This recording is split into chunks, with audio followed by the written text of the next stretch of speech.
Hello everybody and welcome to Romancefull's Tarot. I'm about to begin. This reading is a general reading, so it is not going to resonate with everybody. So please do take whatever resonates with you and just leave the rest of it aside. If it doesn't seem to make sense to you and with you, then most likely it is not meant for you, and that's okay. It's a general reading, so it does happen.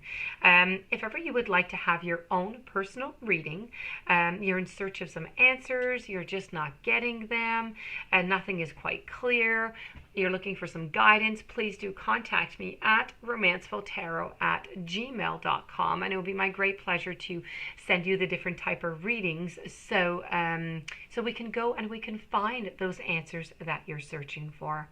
So if you've been to the channel before, or if it's your very first time, I welcome both of you or everybody here to the channel. If you have never yet subscribed, please do click the subscribe button to show your support to the channel. And with no further ado, we are going to begin this reading. This reading here is a different type of reading than what I usually do. Usually, yes, I work with oracle decks, I work with tarot decks, I have many of them.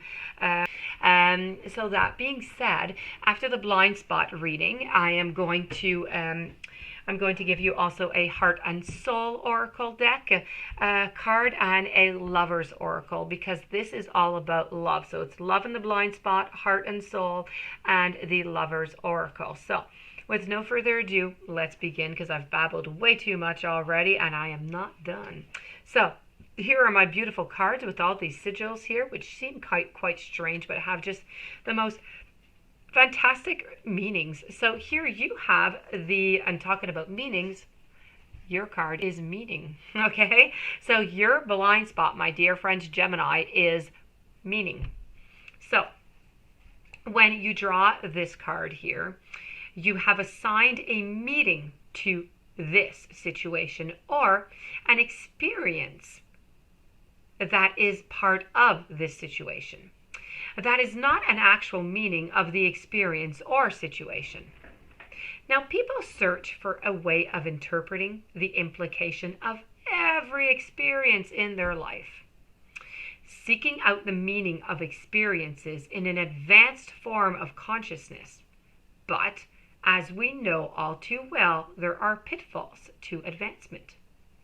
The ability to derive meaning is both something that sets our species apart as an evolved and rapidly expanding facet of consciousness, as well as what causes us, to self-destruct.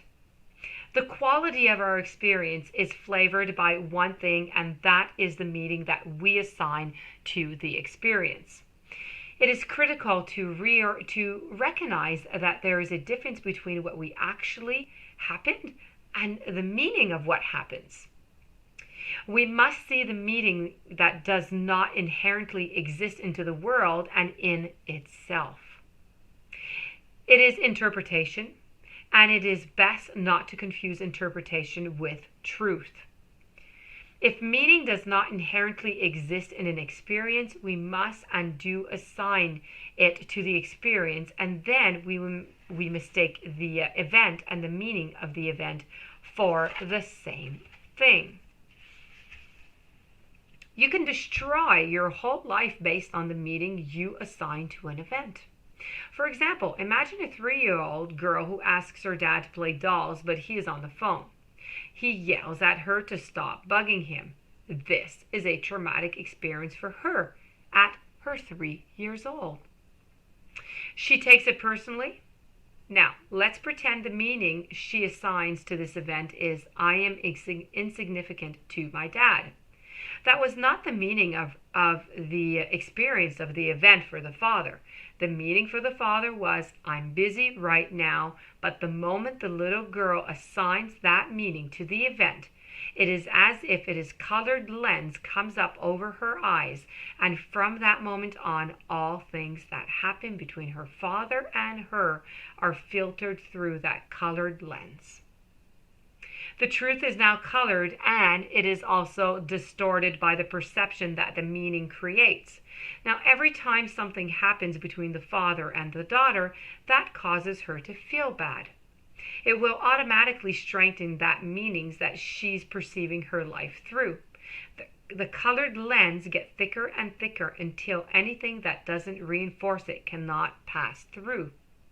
This father could really love his daughter more than anything in his life and do all kinds of loving things, but it will not matter because all his actions are now being filtered through the lens of the meaning that she adopted at only 3 years old. The father has no idea why she is so angry with him, and she has grown up. The girl in the scenario is likely to grow up believing that she is insignificant to men, just like she was to her dad, and will end up in relationships with emotionally unavailable men. Wondering why her self-esteem is so low, looking at this analogy of the colored lens, doesn't this account for why two people perceive the same thing so differently? Now, when you draw this card, the painful meaning you assign to the situation or to an experience that is part of the situation was never the actual meaning of the situation or experience. What you must consider is that you've been pushed and you've been punishing people or avoiding them for meaning that you yourself assigned to that experience with them. What you must consider is that much of the pain you are experiencing in this situation is not because of what you actually experienced, but because of the meaning that you've assigned to the experience. So ask yourself, what am I making this mean? And then question that meaning so that you can discern the difference between what is actually happening and what you think the meaning of the experience is. So now I told you there's an awful lot of information, but it is so wise. So many interesting informations that are related to this card and to the meaning and what we do with it, and even at all ages. So I'm going to go through here with the heart and soul. This is through the power of love, all shall unfold in the most perfect way for all concerned. This card is a blessing from an angel who is here to reassure you that all is well. There is no need to worry. All is bathed in a sea of divine love. And I'm going to move over to the Lover's Oracle. I have, don't make decisions based on guilt or what you think you should do, for it is only in being true to yourself that you can really be true to others. So that being said, my dear friends Gemini, this does end this reading. I do hope that you enjoyed it. I do hope that it made some sense to you. I hope you're going to be able to apply it to maybe get rid of that blind spot of yours. If you do have any questions, you would like to have your own reading, please do contact me at romancefulltarot@gmail.com. In the meanwhile, I do wish you a fantastic day. Many, many blessings. Please don't forget to subscribe. Stay tuned for the following readings, and have a great day. Many blessings to you.